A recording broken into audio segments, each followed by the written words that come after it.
I acted poor and naive at dinner with my boyfriend's rich mom. What she said left everyone speechless. My name is Elena Rivera, and for as long as I can remember, I grew up in a home where silence was safer than speaking, and invisibility felt easier than trying to be seen. I was 5 when my mother died, and not long after, my father remarried. My stepmother moved in with her perfect hair, perfect posture, and her daughter Aubrey. People used to tell us we looked alike. They were wrong. Aubrey had the kind of beauty that made adults smile and strangers compliment her in grocery stores. I was the other one, the quiet shadow trailing behind her. My stepmother never said it directly, but her eyes always did. One of you is worth investing in. The other, not so much. My father did not even bother to hide it. Aubrey was his son. I was the lamp in the corner that only mattered when the power went out. I learned early that children don't need words to understand where they stand. They see it in birthday gifts, in the tone adults use, in the way praise is distributed like currency. Aubrey got new dresses every season, soft velvet for winter, airy lace for spring. I got hand-me-downs from cousins I barely knew, clothes that smelled like attic dust and clung to me as if reminding me they'd been loved by someone else first. Every morning, I watched my stepmother brush Aubrey's hair with patience and tenderness, then turn to me with a clipped, obligatory, "You're fine," even when my ponytail was slightly crooked and my shirt had a missing button. At dinner, if Aubrey got an A-, it was celebrated like a national holiday. If I got an A, my father's response was always the same, a shrug, a sigh, then, "Try harder next time. Your sister didn't have it easy, you know." It's stubbing mine. But the moment that settled deepest inside me, the one that shaped the way I carried myself, the way I viewed my place in the world, came when I was 13. I had spent weeks working on a school design project, a dress made from scrap fabric, sewn by hand, crooked but full of hope. I showed it to my father, expecting the smallest compliment, just 1 ounce of pride. He barely looked at it. Instead, he tilted his head toward Aubrey, who was twirling in her new store-bought dress, pink and glittering like something out of a children's catalog. And then, almost casually, in that flat, dismissive tone I grew to fear, he said the sentence that would echo in my mind for the next 14 years, "You will never be as successful as your sister. Some people are born to shine, Elena. You're not one of them." Das Modity. I remember standing there, holding my little project with my small hands, feeling something inside me crack, not loudly, but quietly, like a thin branch snapping under snow. I didn't cry. I never cried in front of them again. Instead, I swallowed that sentence whole, like swallowing a stone. Over the years, it sat in me, heavy and unmoving, shaping the way I walked, the way I spoke, the way I learned to lower my expectations of how people would treat me. I stopped asking for new clothes. I stopped raising my hand in class even when I knew the answer. I taught myself to take up as little space as possible, to live neatly, quietly, invisibly. It was easier that way. It hurt less. My stepmother always called me the practical one, but what she really meant was the girl who doesn't bother anyone. I didn't correct her. I let people believe I preferred simplicity, but the truth was that simplicity became my shield. Secondhand clothes weren't just a necessity, they were protection. Nobody expects much from the girl in thrift store jeans and an old backpack. Nobody looks too closely. Nobody sees the tremor in her hands or the hunger in her chest to prove she's worth something. Living simply gave me a strange kind of power, the power to stay underestimated. By the time I turned 17, Aubrey was already the star of every room she entered. She danced, she sang, she had friends whose parents owned restaurants and companies. My father worshipped every breath she took. Meanwhile, I worked part-time after school to buy my own notebooks, my own shoes, even my own toiletries. "It builds character," he said once. When I asked why Aubrey's needs were always met, while mine were always negotiable. "Besides, she has potential. You're different." Different. That was the word he used when he didn't want to say less. And intelligent. The older I got, the more I realized I was living in the wrong place, the wrong life, the wrong role. I didn't belong in a house where love came with conditions and validation was rationed like something scarce. And so I developed a habit, a survival tactic. Whenever something good happened to me, I hid it. If I got a high score on a test, I folded the paper and tucked it into a drawer. If a teacher praised me, I pretended it embarrassed me. If someone complimented my talent, I changed the subject. Hiding became natural. Achievements felt dangerous, like they could attract criticism instead of praise. I grew up believing that anything I did, no matter how good, would always be compared to Aubrey, and I would always lose. So I learned to love the background. I learned to perfect the art of being unnoticed. I learned to blend in with white walls and quiet hallways. And slowly, without fully understanding it, I started shaping my identity around one vow. If I ever succeed, I will never give anyone the power to take it from me. I'll build something quietly, something no one will see coming, and I will protect it by staying invisible. I didn't know then how literal that vow would become. I didn't know that one day I would build a brand worth millions, that wealthy women would line up to buy my designs, that my work would walk down runways I wasn't even invited to. I didn't know I would create something so powerful that people like my stepmother and women like Vivian Hartman would worship it without ever knowing the quiet girl behind it. But I knew this much even back then. I wanted a life where nobody could look at me the way my father had. I wanted success that didn't need anyone's approval. And, above all, I wanted to be free from their voices, their judgments, their limitations. I didn't want applause. I didn't want recognition. I just wanted a life where no one could tell me, ever again, that I would never be enough. And so, without realizing it, the path of invisibility I inherited from childhood would become the armor I carried into adulthood, the armor that would one day protect me when the world finally learned who I really was and what I was capable of building from absolutely nothing. By the time I turned 19, the house I had grown up in no longer felt like a home, it felt like a place I was merely tolerated in. Arguments had become a constant hum, like static in the background of every day. My father said I was too emotional. My stepmother said I was ungrateful. Aubrey, in her soft, practiced voice, the voice that always melted adults, said I made everything dramatic. But the truth was simpler. I had become too old to be invisible, and invisibility was the role my family preferred me in. So when the final argument happened over something small, ridiculous, forgettable, it was barely a surprise when my father pointed at the door and said, "If you don't like how things are, you can leave. We're done trying with you." I packed my life into one duffel bag, a few thrifted outfits, a sketchbook, a pair of scissors, and a sewing kit that had once belonged to my grandmother, the only person who had ever told me I had talent.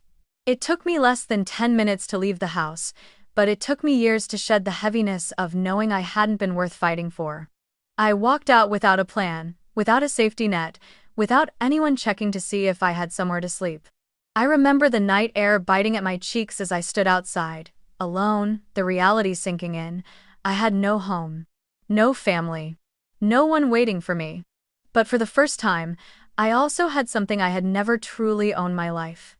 I took a bus to Denver because it was the farthest I could get with the little cash I had saved from part-time jobs.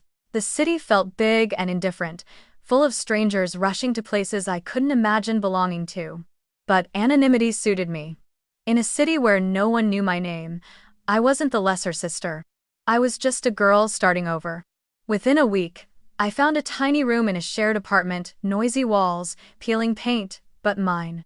And I found a job as a barista, the kind where you memorize orders, smile just enough, and hope customers tip generously so you can afford groceries. I worked overtime whenever possible, but Denver was expensive, and survival required more than coffee making. So I took a second job as a store assistant in a small boutique, steaming clothes in the back room while listening to customers judge fabric quality with casual arrogance. The job paid little, but it came with something I considered priceless: access to discarded materials. Customers often returned damaged pieces, frayed edges, fabric scraps, things the boutique tossed without hesitation. I asked if I could keep them.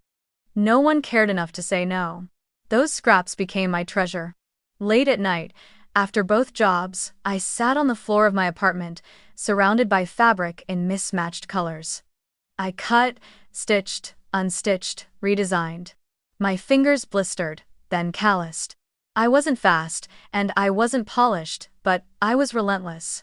For the first time in my life, I wasn't sewing to impress anyone, I was sewing to breathe. The more I worked with fabric, the more I felt I was piecing together the parts of myself that had been torn apart over years of being told I wasn't enough. Then one evening, while experimenting with the thick strap of a damaged leather jacket and the lining of an abandoned handbag, I created something that felt different. A small structured bag with an asymmetrical silhouette, a blend of soft and sharp lines. Minimalistic, but expressive. A bag that looked like someone had designed it with intent, not someone playing with scraps on an apartment floor. I stitched the initials E.R.V. 1 on the inside, Elena Rivera version 01. I didn't know it then, but that bag would become the quiet seed of everything I would build in the years ahead. Word spread slowly at first. A coworker asked me to make a custom tote, then a friend of hers wanted one. A stranger stopped me on the street, asking where my bag was from. I started taking small freelance design requests to keep up with rent, never charging much. Afraid the moment I asked for real value, people would stop wanting my work. But they didn't. Orders grew. And soon, the demand became something I could no longer ignore, even as I continued juggling 3 jobs. At 23, everything changed. A private investment fund reached out, one I'd never heard of. They said they had seen my designs on social media, posted by a stylist who had unknowingly featured my custom bag in a photo shoot. They wanted to fund a small luxury line. They wanted me to become a real designer. Not a freelancer, not a girl stitching bags on her floor. A brand. The meeting felt unreal. I showed up in thrifted jeans and a clean blouse I had ironed 4 times, hands trembling under the table. They showed me projections, sample materials, a 5-year plan. They asked me what I wanted to name the brand. I hesitated, then said quietly, Rivera Atelier. My name. The one I used to hate, the one my father dismissed, the one I was finally reclaiming. But when they suggested making me the public founder, my stomach tightened. I thought of my father, of Aubrey, of every person who had ever told me I would never be enough. I thought of how exposure had always been dangerous for me, how visibility had always been a doorway for judgment. And so, with a mixture of fear and clarity, I said I wanted to remain anonymous. They were confused, but I insisted. If I was going to build something great, I wanted it to rise without anyone knowing I existed behind it. I wanted my work to be untainted by my past. The company was registered under a trust. A name that wasn't mine stood on every legal document. Rivera Atelier had a faceless founder. I took the lowest visible title possible, assistant creative director, the kind of role no one questions, no one interviews, no one scrutinizes. I wore plain clothes to the office. I blended into the background, and from the shadows, I built an empire. Within 18 months, Rivera Atelier exploded across California, Texas, and New York. Celebrities carried the E.R.V. 1 bag without knowing the initials meant anything. Women queued for limited releases. Fashion magazines called the founder mysterious, strategic, a genius recluse. I watched all of it from behind the scenes. Invisible, anonymous, untouchable. For the first time in my life, being unseen wasn't a burden, it was my power. And I intended to protect it, because the world finally appreciated my work, even if it didn't know my name. And that was enough. Or at least, I thought it was. Success, even when lived in the shadows, can be strangely lonely. Rivera Atelier grew, expanded, flourished, yet I remained the same girl who measured her worth quietly, privately. Afraid that stepping into the light would undo everything I had built. Most days, my life was a cycle of sketches, fabrics, late-night revisions, and early morning production calls. Efficient, disciplined, purposeful, but painfully solitary. So when Michael Hartman walked into my life, it felt like an unexpected softness, a warmth I had forgotten I was allowed to feel. We met in the simplest way, which, in hindsight, feels poetic. I stopped by a small tech repair shop in Denver to fix my glitching phone. He was at the counter that day, sleeves rolled up, hair messy in a way that looked unintentional but endearing. He had the kind of face that made you feel instantly at ease, not because he was particularly handsome in a striking, cinematic way, but because there was gentleness in how he looked at people, a quiet curiosity without judgment.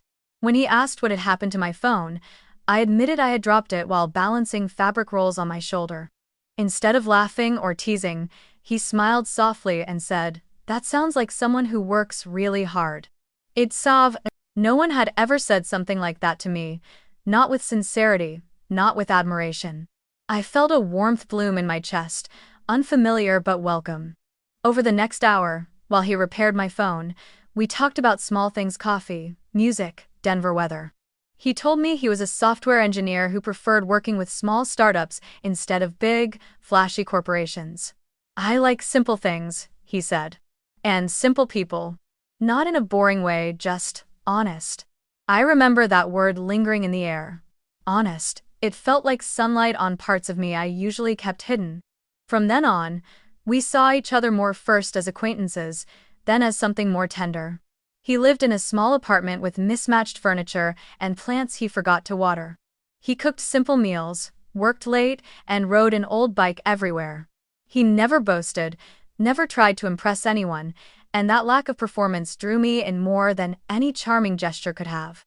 With Michael, there were no games, no status, no comparison, just ease. And he loved my simplicity too. He told me often, "You're refreshing, Elena.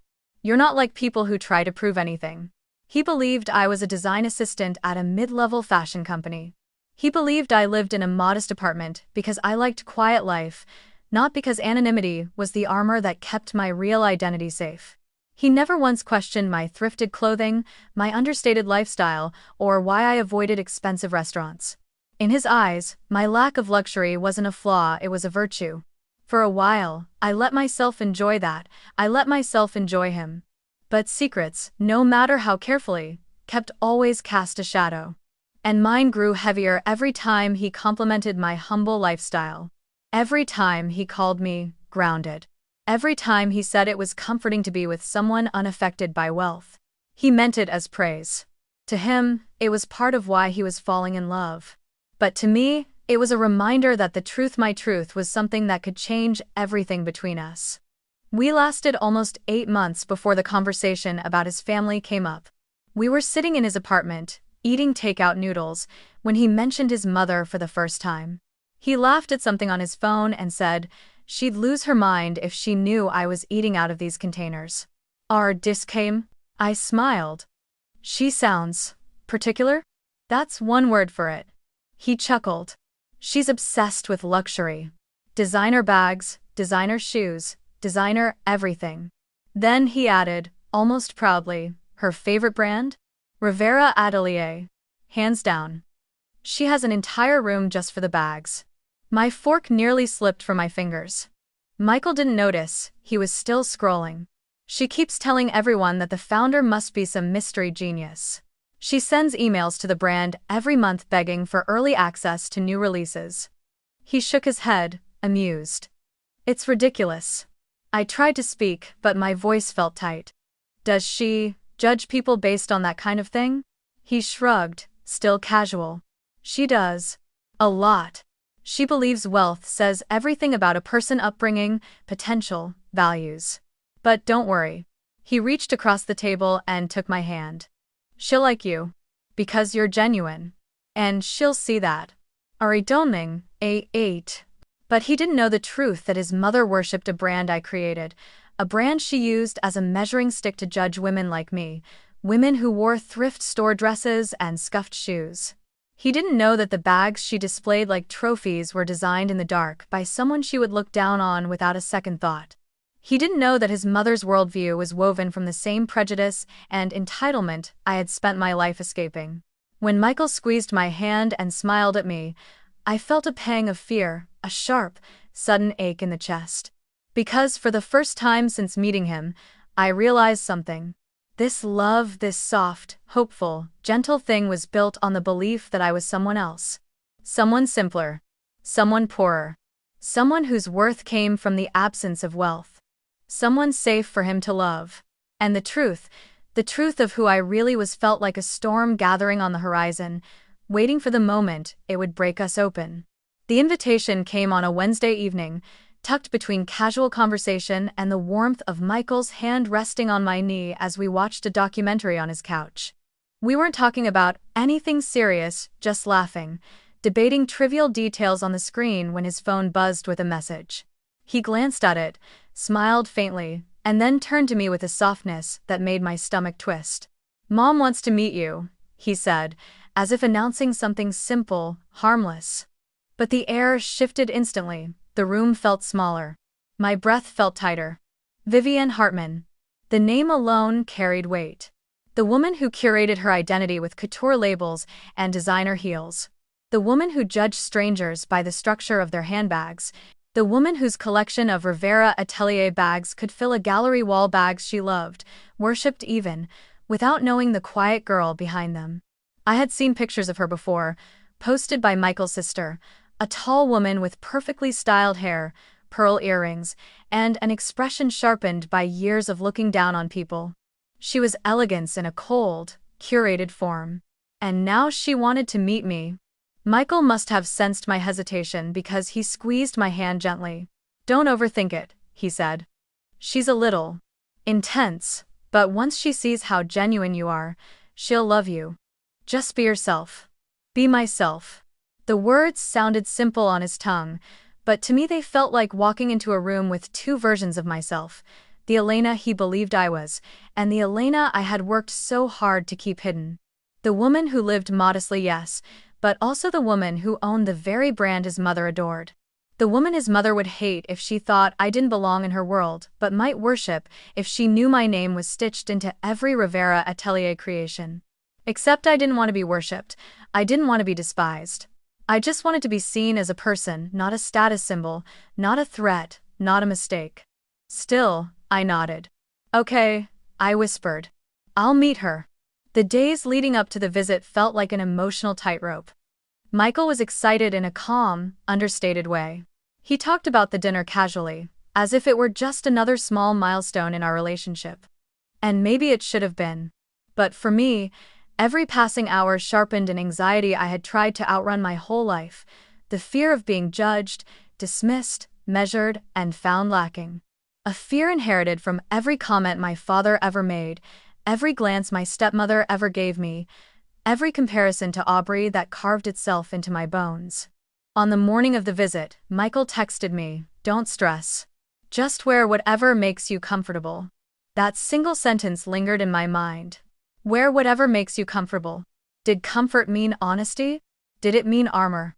Did it mean letting Vivian see exactly what she expected, a girl with no wealth, no pedigree, no brand name identity, a girl she could underestimate without hesitation? Part of me wanted to dress differently, to wear something that hinted at the truth. Not a Rivera piece that would have been reckless, but something that showed I wasn't as fragile as she might assume. Yet another part of me, the part shaped by years of invisibility, the part that refused to be defined by luxury, wanted to test her. To see who she was without the filter of status, to see how she treated someone she believed had nothing. In the end, that part won. I opened my small closet, sifted through simple blouses and worn sweaters, and pulled out the $20 thrift store dress I had worn on one of my early dates with Michael. Soft navy fabric, slightly faded, with a tiny rip near the hem that I had sewn shut myself. The dress didn't flatter me in any extraordinary way, but it felt honest. It felt like the version of myself Michael had fallen in love with. And it felt like the perfect lens through which to see Vivian clearly. As I stood in front of my bathroom mirror, adjusting the straps, brushing my hair into something neat but understated, I felt a familiar sensation, like bracing myself for impact. I dabbed on the barest amount of makeup, slipped into simple flats, and grabbed my old canvas bag. Not a designer piece. Not leather. Nothing that could be misinterpreted as trying too hard. When Michael arrived to pick me up, he paused for half a second, just long enough for me to fear he saw something wrong, but then he smiled, that warm, steady smile that always made me feel safe. "You look beautiful," he said. "You always do." I swallowed the lump in my throat. "Thank you." The drive to his mother's house took about 30 minutes, winding through increasingly affluent neighborhoods. I watched the scenery transform from small-town charm to manicured lawns and stone entry mansions. With every mile, the knot in my stomach tightened. Beautiful houses lined the streets, places where people like me were usually staff, not guests. Michael kept talking stories from work, little anecdotes about growing up with his mom, but I drifted in and out of the conversation, my mind circling a single question. If Michael knew the truth about me, about the company, about the wealth I never showed, would he still look at me the same way? I wasn't worried about him loving me less for being successful. I was worried he had fallen in love with the wrong version of me, the quiet girl who blended in, the one who lived simply out of choice and habit, not necessity. Michael admired my humility, but would he understand that it wasn't humility? That it was trauma dressed calmly? When we pulled into the driveway, a long, immaculate path lined with trimmed hedges and stone lanterns, my palms began to sweat. Michael reached over, took my hand again, and said, "She'll like you. Trust me, daughter Ivor." But as the front door swung open and Vivian Hartman appeared with her tailored ivory coat, her sculpted hair, her eyes already scanning me like a critic evaluating a museum piece, I knew instantly that trust was about to be tested. And somewhere deep inside, a voice whispered, "She won't like you, not like this." And maybe that's exactly what you need to see. The door opened before Michael could even reach for the bell. Vivian Hartman stood framed in the doorway like a portrait, tall, poised, sculpted perfection from her pearl earrings down to her pristine heels. For a brief moment, the late afternoon light behind her cast a golden glow around her, giving her the majesty of someone who lived her life believing the world existed in her orbit. Then her gaze fell on me. It wasn't subtle. It wasn't polite. Her eyes traveled from my face to my shoulders, then down the length of my $20 thrift store dress, then lower to my worn flats. Her lips parted not in greeting, but in shock so thinly veiled that it felt like a slap. Michael stepped forward, smiling warmly. "Mom, this is Elena." It was dated, and IRS. But before he could say more, before I could even manage a polite hello, she tilted her head, blinked once slowly, and said the sentence that would sit in my memory like a bruise that never fully faded. "Michael, you brought a girl who looks like she picks through charity shops into my home?" Time didn't stop, but my chest did. The cruelty wasn't loud. It wasn't delivered with anger. It was delivered casually, carelessly, like she was commenting on the weather. That made it worse. That meant she believed it. That meant it wasn't meant to hurt, but simply to state what she thought was obvious. Michael's smile collapsed instantly. "Mom, what? That's not." Vivian lifted a hand, silencing him as if she had every right to. Then she turned to me, offering a stiff, icy smile that never reached her eyes. "You'll have to forgive my bluntness, dear. I just didn't expect." Her gaze drifted over me again, slower this time, as if memorizing every inexpensive detail. It's there's." I forced a small nod. "It's nice to meet you, Mrs. Hartman." She stepped aside with a dramatic pause, as though deciding whether to let me inside her immaculate home was an act of charity in itself. "Well," she said, "come in." The interior was exactly what I imagined: white marble floors, gold-framed mirrors, tall ceilings, everything curated to perfection. The kind of place where people like me, dressed like me, were probably mistaken for staff. Vivian led us toward the living room, her heels tapping with sharp precision against the marble, each step sounding like judgment. We had barely taken our seats when she began her interrogation. "So, Elena," she started, crossing her legs elegantly, "where did you get your bag?" She pointed at my canvas tote, plain, practical, not designer. "Not anywhere near designer. It's just something I picked up a long time ago," I said softly. "From where?" she pressed. "A thrift bin?" Michael stared at her, horrified. "Mom." She ignored him. She was looking at me the way someone examines a knockoff handbag searching for flaws, proof of inferiority. "And your dress?" she continued. "Who designed it?" "No one famous," I replied. She gave a small, satisfied smile, as if she'd won some invisible argument. "Well, at least you're honest." She didn't mean it as a compliment. She meant, "At least you're not pretending to be more than you are." Then came her barrage of tests. "What brands do you usually wear? Do you know who designed the Hartman Gala centerpiece last year? What car do you drive? What restaurants do you usually go to? Have you ever attended a Fashion Week event? Every question felt like a needle-sharp, deliberate, aimed at exposing poverty she assumed I should be ashamed of. I answered calmly, politely, carefully. But inside, a familiar ache grew, an ache from years of being compared to Aubrey, years of wearing second-hand clothes, years of hearing people question my worth before they knew anything about me. Vivian looked unconvinced by every answer, like I was failing some unspoken entrance exam. At one point, she leaned forward slightly and said, "You know, Michael is used to a certain lifestyle. Dating someone who doesn't understand that can be difficult. It's so potable docking ends." "I understand more than you think," I said gently. She gave a short, cold laugh. "Sweetheart, understanding isn't the same as belonging." My throat tightened, but I stayed quiet.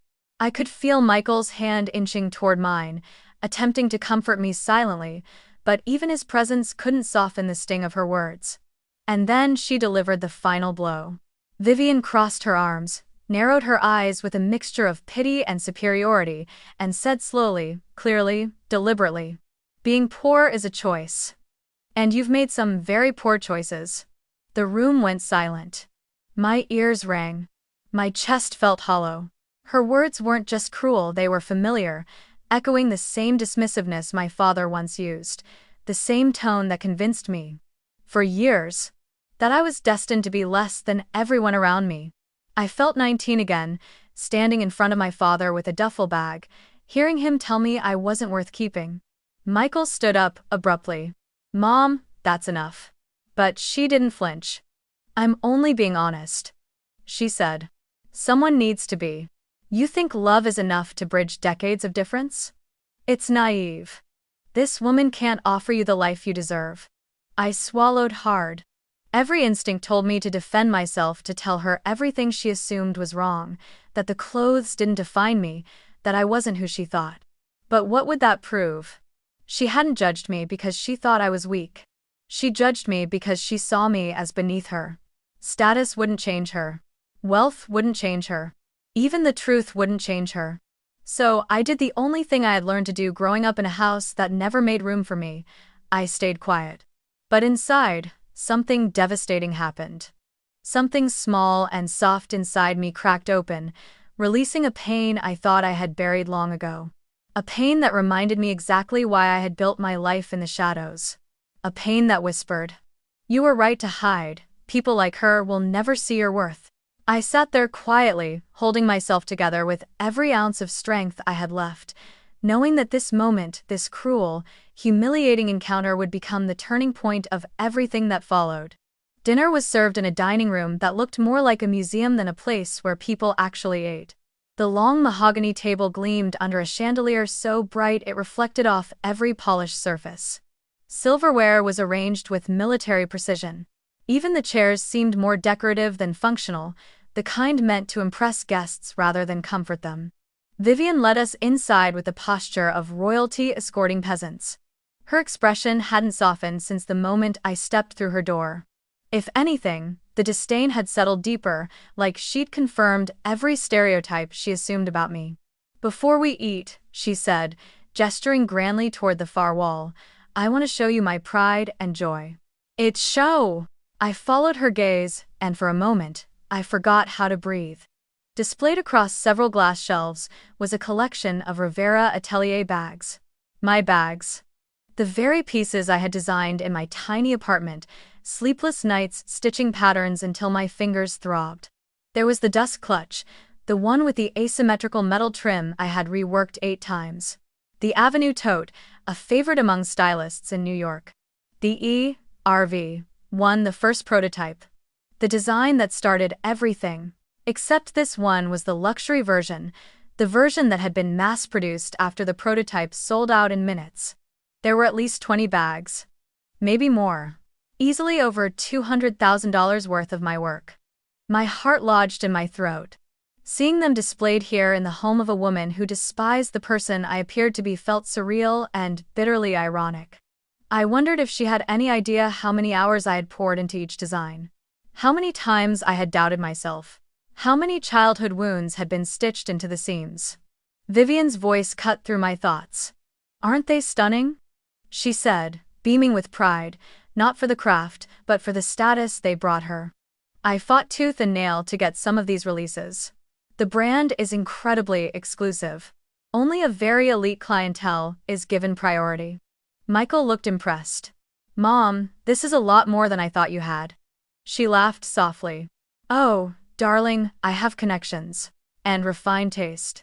Then her attention shifted back to me, sharp and assessing. Do you know anything about designer brands, Elena?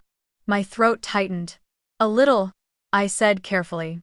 She waved a dismissive hand. Well, I don't expect you to understand craftsmanship at this level. Rivera is in a class of its own. The founder, whoever they are, must be a visionary. A genius. Someone with impeccable upbringing, education, refinement. Last is our. She paused, then let her gaze drag over me with open disdain. Certainly not a woman like you. The words landed with a thud in my chest. Heavy. Brutal. Perfectly targeted.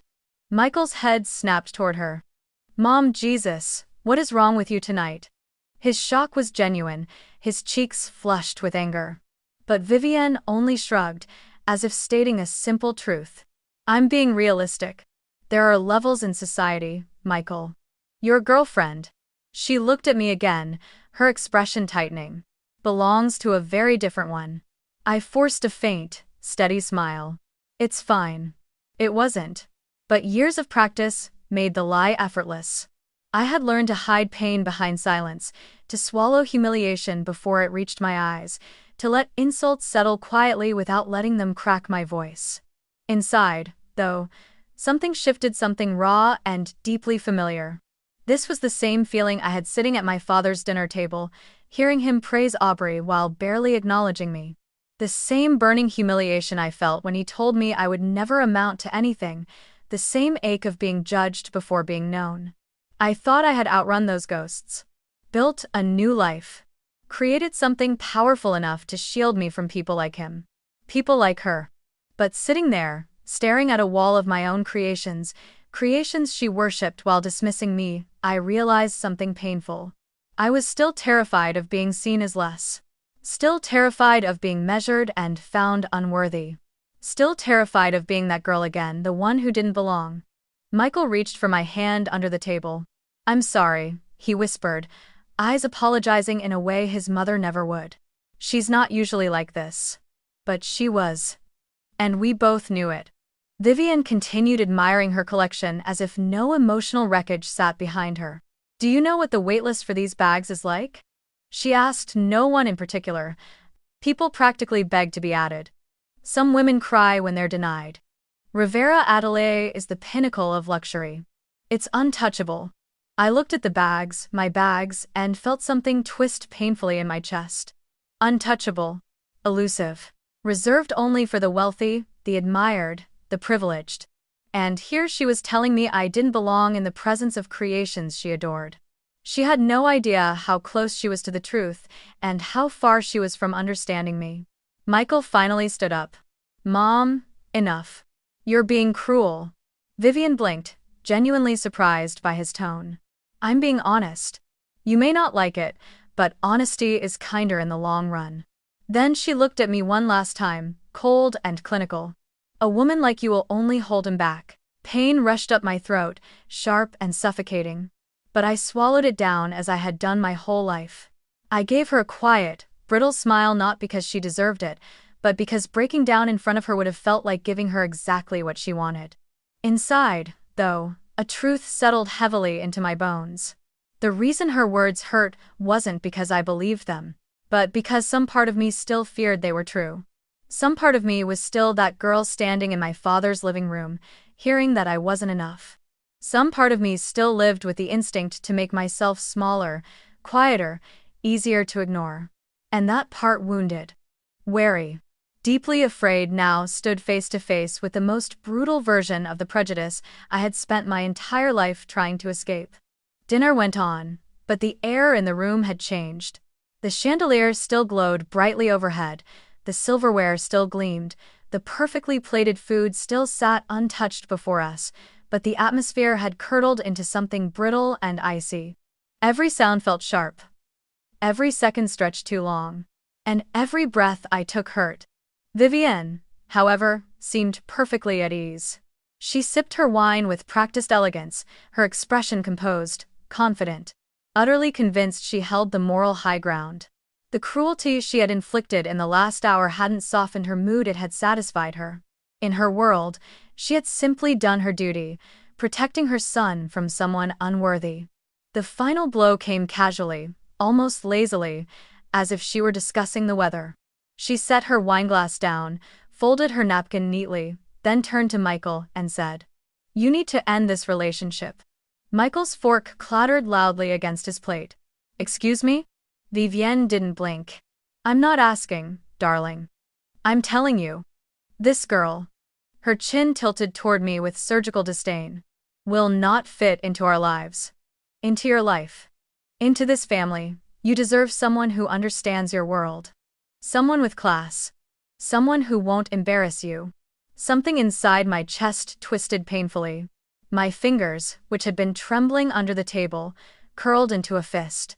But Vivienne wasn't finished. "Break up with her," she said. "Tonight." "I have no," he said, "buys."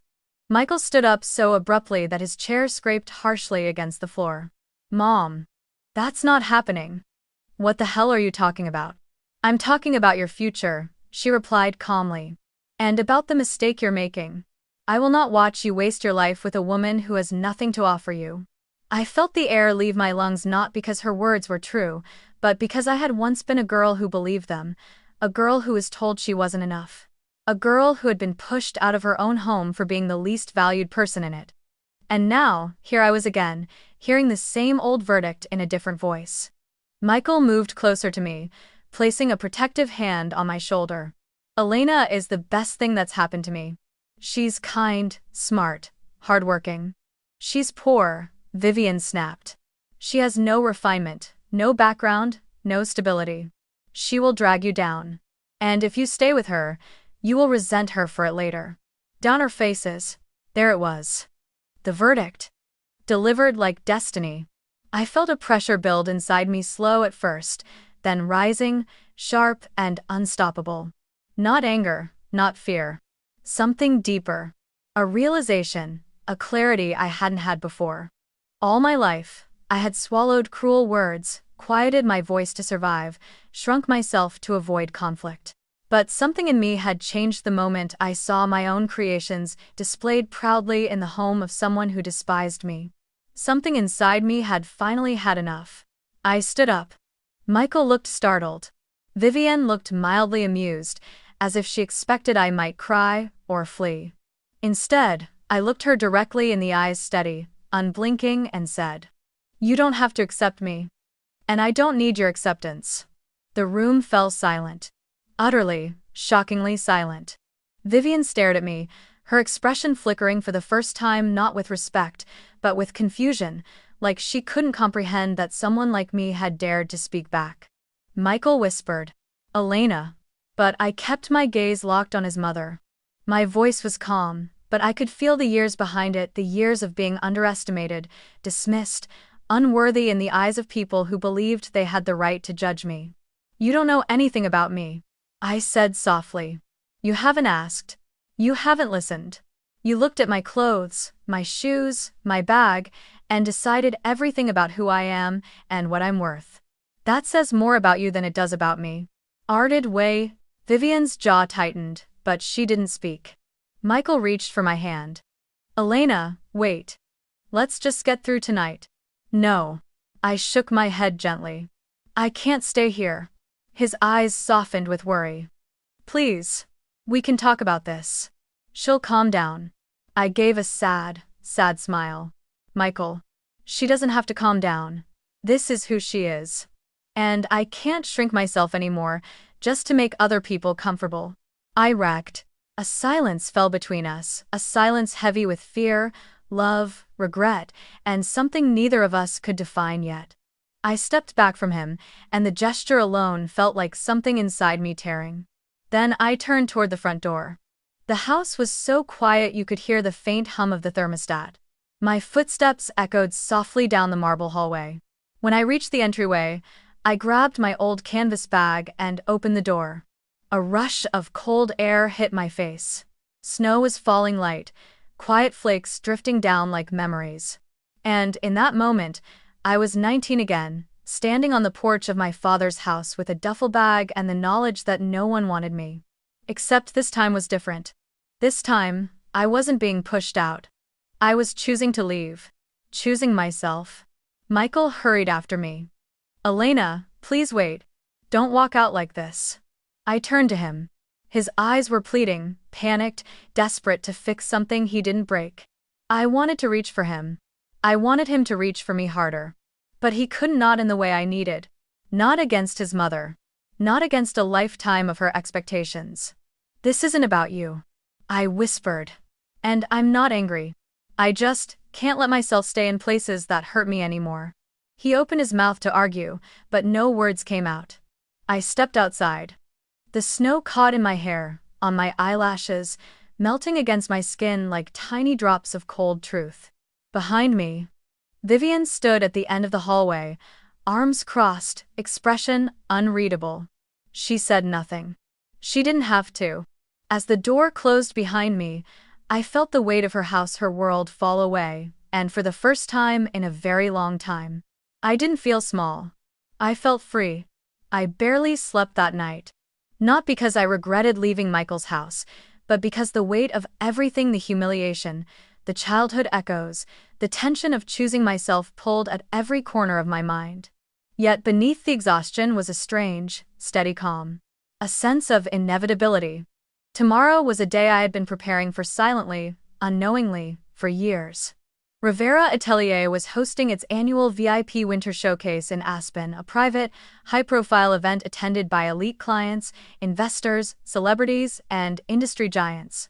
Normally, I stayed in the background, watching from behind frost glass walls or remote surveillance screens, letting the trust-appointed executives take credit for public appearances. But this year, the board insisted I attend. We had hit milestones no one expected: record sales, global expansion, and iconic status in under 5 years. And they wanted the founder me to step forward for once. I agreed only because the event was structured enough to protect my anonymity until the reveal. No one outside a small circle knew the truth. Not even most of the company's staff. It was carefully orchestrated.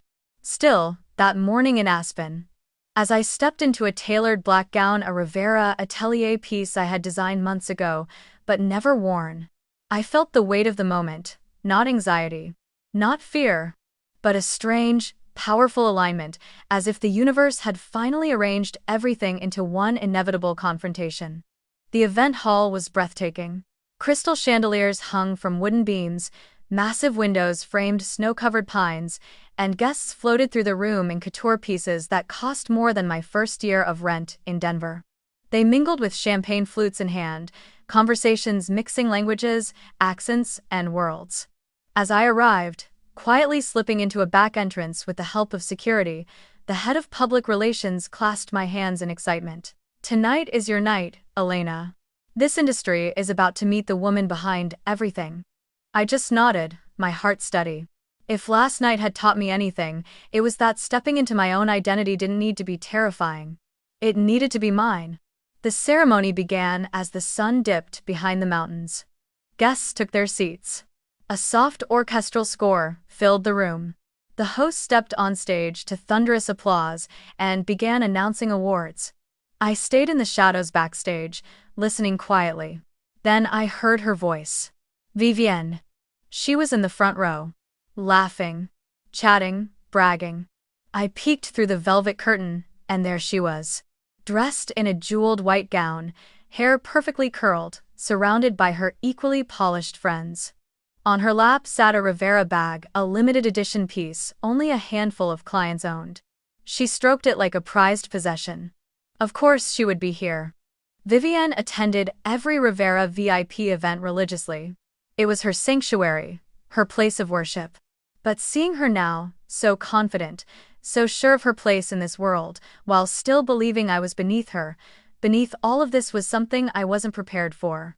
Michael sat beside her, looking drained, his expression tight and distracted. He kept checking the entrance, scanning the crowd, searching for me. My breath caught. He didn't know I would be here. He didn't know tonight would shatter every assumption he had about me. He didn't know the truth he had been loving in the dark was about to step into the brightest spotlight imaginable. The host's voice boomed through the room. And now, our final honor of the evening. The award for the most influential woman in fashion this year. Applause erupted. The winner, the host continued, is the visionary behind Rivera Atelier, the mind responsible for redefining American luxury and global design. Vivian straightened eagerly. Finally, she whispered loudly enough for everyone around her to hear. We'll see who she is. She didn't know how right she was. The host smiled at the audience, milking the suspense. Ladies and gentlemen, please stand and welcome the founder and owner of Rivera Atelier. I closed my eyes. Took one steady breath. Miss Elena Rivera. The world froze. For half a second, it was silent. Not a gasp. Not a movement, just pure, stunned stillness. Then every head turned toward the stage. Every head. Every face. Every pair of eyes. Michael's breath visibly caught. He stood halfway, then stopped, as if his body didn't know how to react. His face drained of color, shock widening his eyes. And Vivian shot up from her chair so fast her $12,000 purse slipped from her hand and hit the floor with a loud crack. She didn't even look at it. Her face twisted with disbelief, horror, confusion, like her world had tilted and dropped her somewhere she didn't recognize. No, she whispered. No, that's not. But it was. I stepped onto the stage. The spotlights hit me warm, bright, blinding. Applause erupted. People stood. Cameras flashed. For the first time, the world saw me. Not as a designer's assistant. Not as a quiet girl in secondhand clothes. Not as someone who didn't belong. But as the creator of the very world Vivian worshipped. My heart was pounding, but my face remained calm. I had worn invisibility like armor for years tonight. I let myself take it off. Thank you, I said into the microphone, looking out across the sea of stunned faces. My gaze found Michael's. His expression held everything at once: shock, hurt, awe, confusion, love. Then my eyes shifted to Vivian. She looked like she had been struck. Her mouth trembled, her hands shaking slightly. She couldn't reconcile the woman she had belittled with the woman standing on stage, celebrated by the elite she admired. For the first time in her life, Vivian Hartman had misjudged someone so completely that it shattered her entire worldview. And I stood there, steady, unapologetic, finally whole. The applause was still echoing in my ears long after the ceremony ended. People continued stopping me for photos, handshakes, congratulations. But their words felt distant, barely brushing the surface of my consciousness. My mind was still anchored to two faces in the crowd: Michael's stunned disbelief and Vivian's collapsing composure. Once the lights dimmed and the cameras were packed away, I slipped out through a quiet hallway toward the private lounge reserved for honorees. It was dimly lit, warm, quiet, the opposite of the cinematic chaos I had just stepped out of. I just needed a moment to breathe, to collect myself, to let my heartbeat settle back into something manageable. But I didn't get that moment. The door opened behind me. Abruptly, forcefully. When I turned, Vivian stood there. Her mascara smudged, her lipstick faded, her breath uneven. She looked nothing like the perfectly constructed woman I had seen mere hours ago. For the first time, since meeting her, she looked human. And frightened. "Elena," she whispered. I stayed still. Saying nothing was easier than deciding how much of myself I was willing to give her. She closed the door behind her and took a shaky breath. I didn't know who you were." "Yes," I said quietly. "You made that very clear." The words hit her harder than I expected. She winced, stepping closer but stopping herself as if crossing the room required permission she no longer felt entitled to ask for. "I'm sorry," she said. The words came out strangled, almost painful. I was wrong. About everything." She wiped at her cheek, her voice trembling. "I thought you were going to hurt my son. I thought you would make his life harder. I thought her voice cracked completely. I thought he deserved better. My jaw tightened. Better? I repeated softly. Or richer, better. Or someone who fit your picture of what worthy looks like. Vivian dropped her gaze, shame staining her expression. I was scared, she admitted. Not of you, of losing influence. Of losing the life I built for my family. I wanted someone who would elevate him, not someone I believed would hold him back. The honesty, though flawed, wasn't the problem. The problem was the part she didn't say. It was never about me being poor, I said, my voice steady but edged with a truth I could no longer hide. It was about you deciding I was less refined, less valuable, less human, even. Her mouth trembled. Elena, you looked at my clothes and assumed the rest. You didn't ask who I was. You didn't care. You just saw someone beneath you and decided that was enough information. Vivian sagged into a chair, looking more broken than I imagined she could ever appear. For a woman who had built her entire identity on status, the humiliation of being exposed, of having judged the wrong person, must have been unbearable. I should have treated you with kindness, she said quietly. I didn't, and I'm sorry, truly. I believed she meant it. Regret had softened her features in a way nothing else ever had.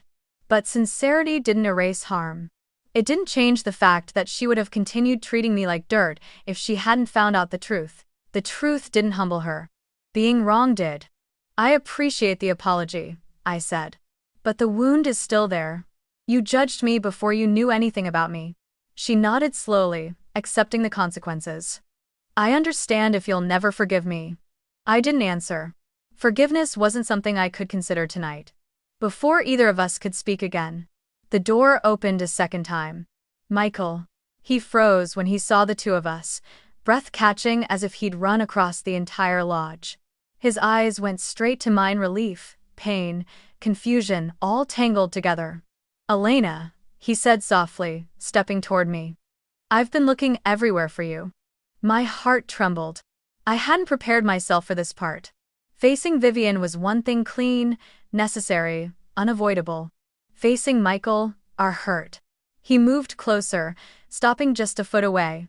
I didn't know, he whispered. About any of it. About who you are. What you built. You never told me. I know, I said. I would have listened, he continued, voice cracking. I would have understood. That was the part that broke me. Because he believed it, truly, and maybe he would have tried. But trying wasn't the same as standing up for someone. Rivera Atelier was hosting its annual VIP Winter Showcase in Aspen, a private, high-profile event attended by elite clients, investors, celebrities, and industry giants. Normally, I stayed in the background, watching from behind frost glass walls or remote surveillance screens, letting the trust-appointed executives take credit for public appearances. But this year, the board insisted I attend. It's our kind of, isn't it? 9. He flinched. I hated hurting him, but the truth had waited too long already. I need something different, I said. I need someone who stands with me not because of who I am, but because I am theirs. Because they choose me. Not because I fit. Not because I reveal myself. But because they believe in me. His shoulders slumped. I do believe in you. But not loudly, I said, voice barely above breath. And I need loud. Trying wasn't enough to erase the way he let his mother speak to me for months, the way he asked me to stay calm when I was humiliated, the way he wanted us to get through the night instead of drawing a boundary. I love you, he said, more desperate now. I didn't know how cruel she could be. I swear, if I had seen it sooner. That's not the point, I whispered. You shouldn't have needed to see her treat me that way to defend me.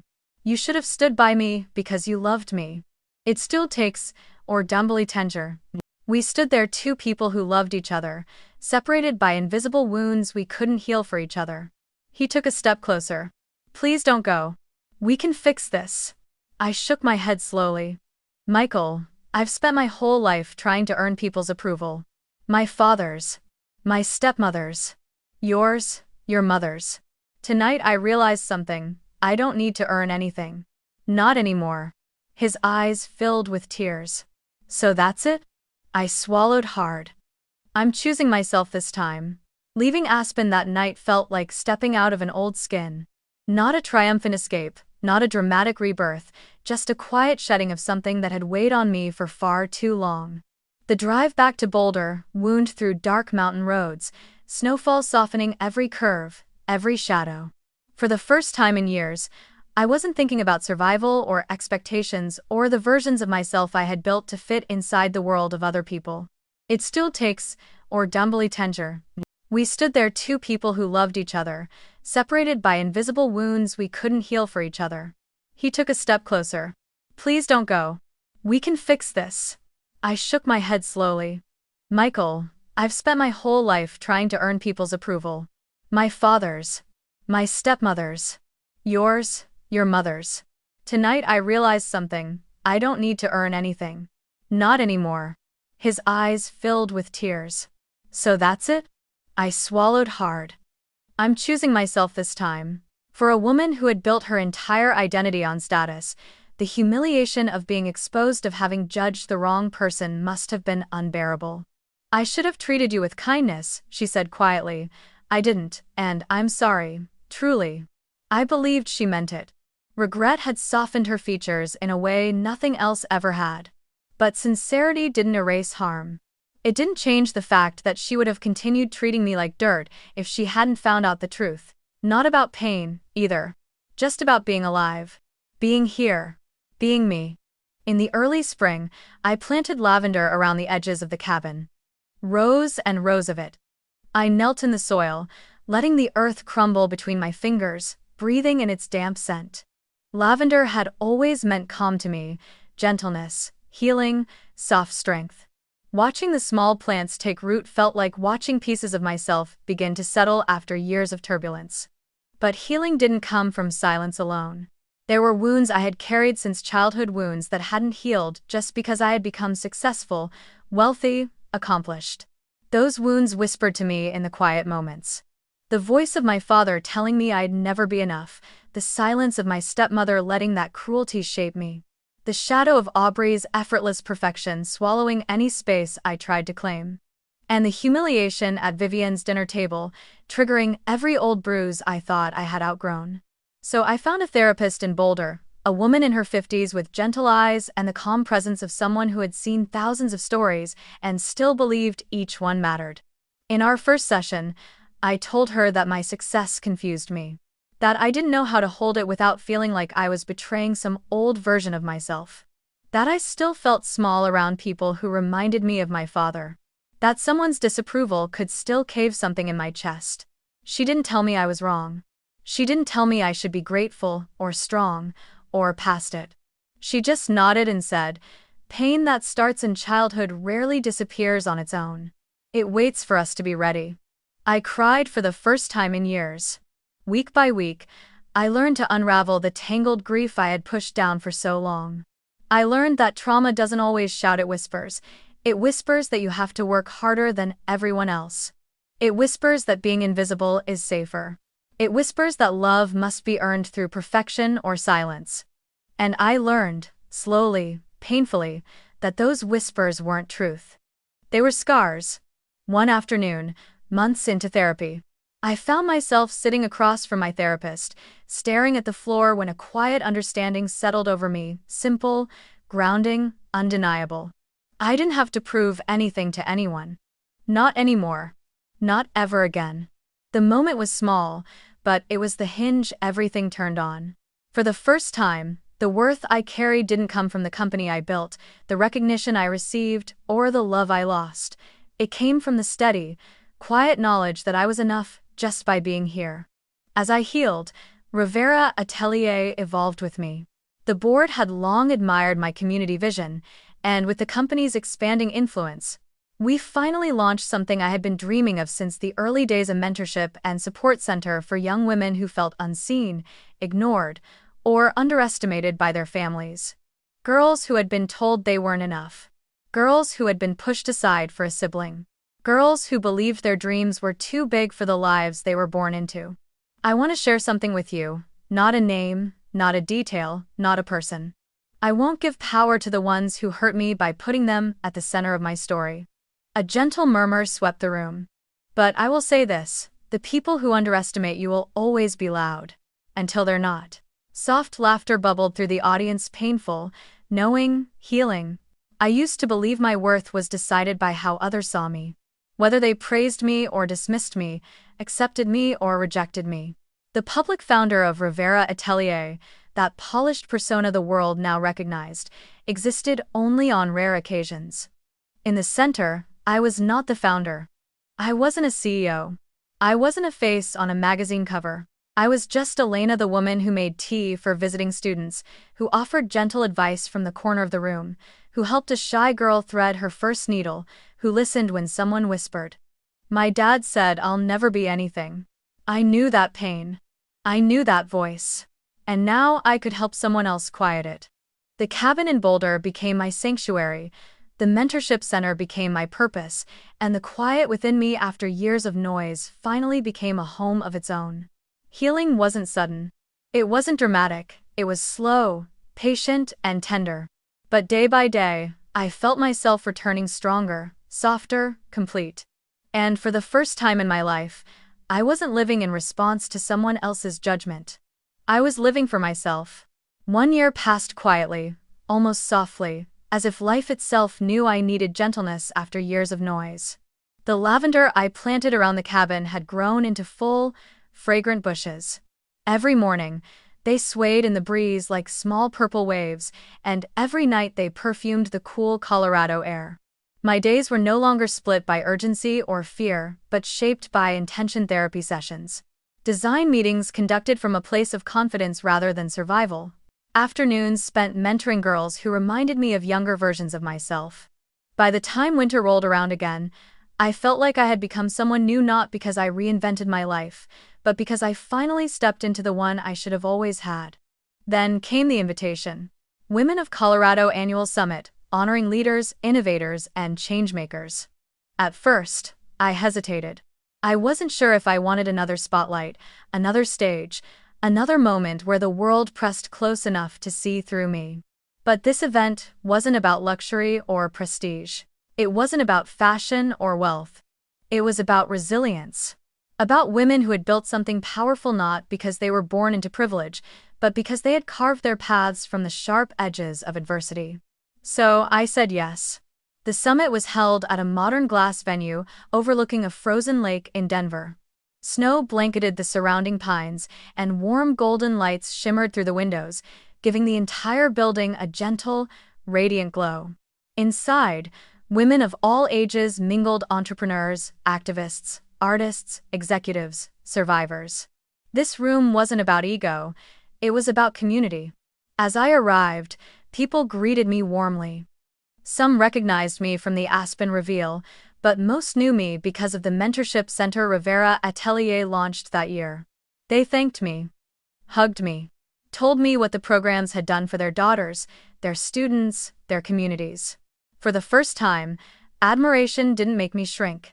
It didn't make me uncomfortable. It simply felt right. Earned, rooted. I was set to give the closing address, the final speech of the evening. Before I went backstage, I glanced around the room. That's when I saw him. Michael. He stood near the back, half hidden behind a row of chairs. His coat dusted with snow, his hands in his pockets. He didn't approach. He didn't wave. He didn't try to draw my attention. He simply watched quietly, respectfully, with a softness in his eyes that made my breath catch. Time hadn't changed the way he looked at me. We opened the first center in Denver, a modern, warm building filled with sewing machines, design studios, therapy rooms, and quiet corners for journaling. The program offered creative workshops, funding for education, emotional support, and, above all, a place where these girls could see themselves reflected in others who had survived similar wounds. I didn't appear in photos or give speeches. As I walked onto the stage, the lights felt softer than the Aspen spotlights.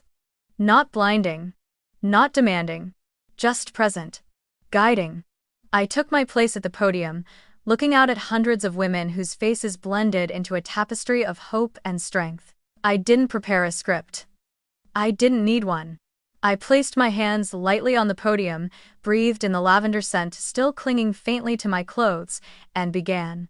A year ago, I stood on a very different stage. The board had long admired my community vision, and with the company's expanding influence, we finally launched something I had been dreaming of since the early days: a mentorship and support center for young women who felt unseen, ignored, or underestimated by their families. Girls who had been told they weren't enough.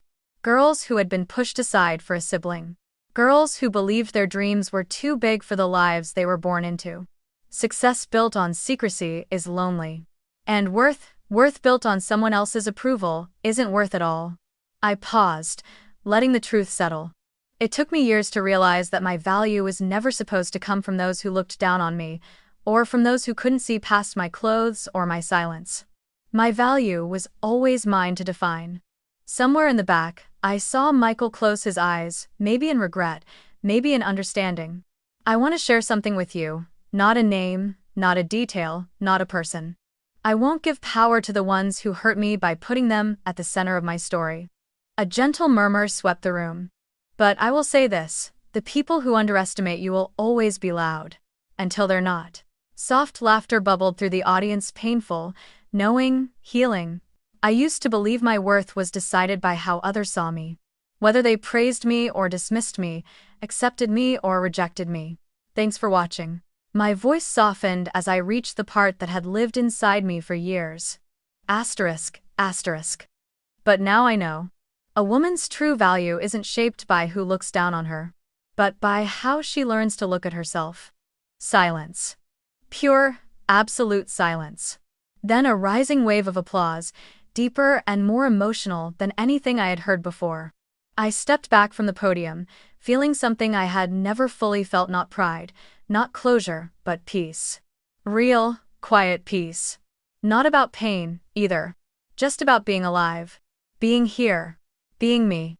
In the early spring, I planted lavender around the edges of the cabin. Rows and rows of it. I knelt in the soil, letting the earth crumble between my fingers, breathing in its damp scent. Lavender had always meant calm to me: gentleness, healing, soft strength.